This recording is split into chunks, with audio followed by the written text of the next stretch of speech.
Coaching संचालक को थप्पड़ जड़े गए हैं। कोचिंग संचालक पर पानी की बोतल भी फेंकी गई। फीस ज्यादा लेने का आरोप लगाया गया। लॉजिक कोचिंग सेंटर का यह मामला है। जो तस्वीरें आप इस वक्त देख रहे हैं, ये शख्स उत्तर भारतीय है जो कि यहाँ पर कोचिंग चलाता है और कोचिंग में छात्रों को पढ़ाता है। आरोप लगाया गया कि फीस ज्यादा ली जा रही है। उसके नाम पर इस कोचिंग संचालक को पीटा गया है। शाहिद अंसारी मेरे साथ इस वक्त जुड़े हुए हैं, मेरे सहयोगी। शायद मुझे इस तस्वीर में एक दो चेहरे ऐसे नजर भी आ रहे हैं, अगर मैं गलत नहीं हूं, जिनकी तस्वीरें हम शायद पहले भी देख चुके हैं, लेकिन उस तस्वीरों को अलग करते हुए अब कोचिंग संचालक को इस बात पर धमकाना कि आप फीस ज्यादा ले रहे हैं। जो पढ़ने आ रहे हैं बच्चे वो आज से नहीं पहले से पढ़ रहे हैं। तो ये क्या दहशत का पार्ट 3 पार्ट 4 चलाने की कोशिश है क्या? देखिए राजीव, ये जिस तरह से जो ये हरकत हुई है, आप देखकर अंदाजा लगाइए कि किसी कोचिंग में फीस ज्यादा है या किसी भी तरह की समस्या है। तो सबसे अहम सवाल ये है कि ये ठेकेदार कौन होते हैं कि इस तरह की जो है सजा देने वाले, ये एक सवाल है। दूसरी जो आपने कहा है कि जिस तरह से ये तरीकाकार अपनाया जा रहा है, आप मुंबई के अलग अलग हिस्सों में अगर नजर दौड़ाएंगे तो सबसे पहले हम चलते हैं मीरा रोड की तरफ। मीरा रोड, फिर उसके बाद विरार, फिर घाटकोपर, विक्रोली, कोई ऐसी जगह नहीं बची, नवी मुंबई, कोई ऐसी जगह नहीं बची है जहां पे इस तरह से जो है इनके जरिए लोगों को मारा पीटा ना जा रहा। अच्छा, मनसे का क्या है कि मनसे तो सबसे पहले शुरुआत इन्होंने की है मराठी को लेकर, भाषा को लेकर। अब भाषा को लेकर फिर उसके बाद इनका जो तरीकाकार है ये पूरी तरह से बदलता हुआ नजर आ रहा है। अब ये हर जगह जो है इस तरह की ठेकेदारी लेते हैं, मतलब कि अगर किसी भी तरह से वहां पे मराठी मानुस का एंगल निकलना चाहिए और उसके बाद जो है ये इसके ठेकेदार बनकर वहां पहुंच जाते हैं। अब ये जिस तरह से मार पीट रहे हैं, अब ये वही बात हो जाती है कि कुछ जाहिल लोग हैं और एक पढ़े लिखे आदमी को पीट रहे हैं। अगर देखिए कि उसने अगर फीस को लेकर उस कोचिंग सेंटर में अगर ज्यादा है या कुछ है तो उसके लिए उन्होंने ये भी कहा है कि मैंने ये भी कहा था कि पेरेंट्स अभिभावक जो है उनको लेके आइए, अब उनसे बात की जाएगी। अगर ये सारी चीजें हैं, अगर एक कोचिंग है और उस कोचिंग के संचालक तरीका वैसे यही होता है।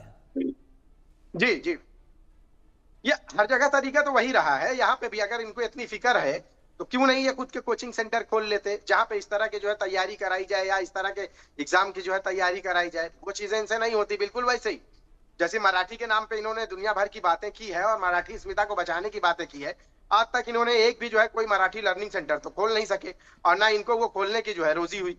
अब इसके साथ साथ जो है बाकी जगहों पर ये चले जाते हैं, इसी तरह से दबंगई दिखाते हैं और हर 2 दिन पे राजू देखिए महाराष्ट्र के अलग अलग हिस्सों से जो है इस तरह की वीडियोज आती है। अब इनको प्रॉब्लम है टॉयलेट कर्मी से, इनको प्रॉब्लम है कि व्यापारियों से, इनको प्रॉब्लम है जो महिलाओं से। इनको कोई ऐसी जगह बची ही नहीं जहां पे जो है ये तमाशे ना करे और तमाशा करने के बाद इस तरह से जो है रंगबाजी दिखाते हुए बाद में उसको जो है मराठी और हिंदी मराठी वर्सेस जो है उसमें जो है कन्वर्ट कर देते हैं ताकि मामले को दूसरा रुख दिया जा सके।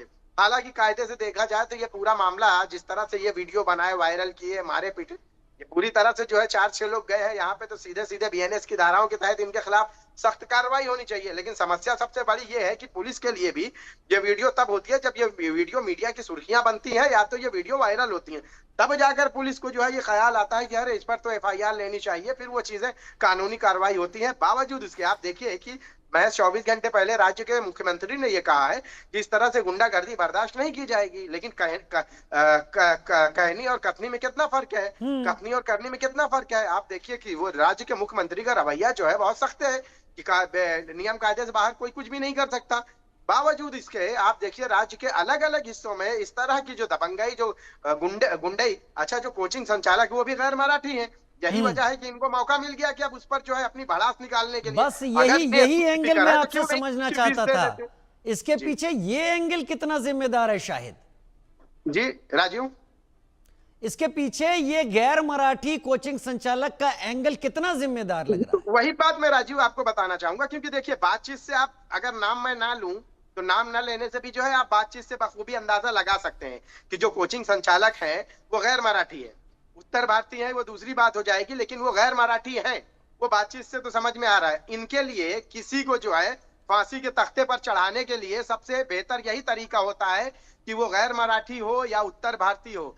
इनके लिए जो है जज बनना और इनके लिए उसे फांसी पे चढ़ाना, ये इनके लिए बहुत ही एक कहते हैं ना कि जैसे किसी को एक बहाना मिल जाए, फिर बाकी चीजें तो साइड में हो जाती हैं।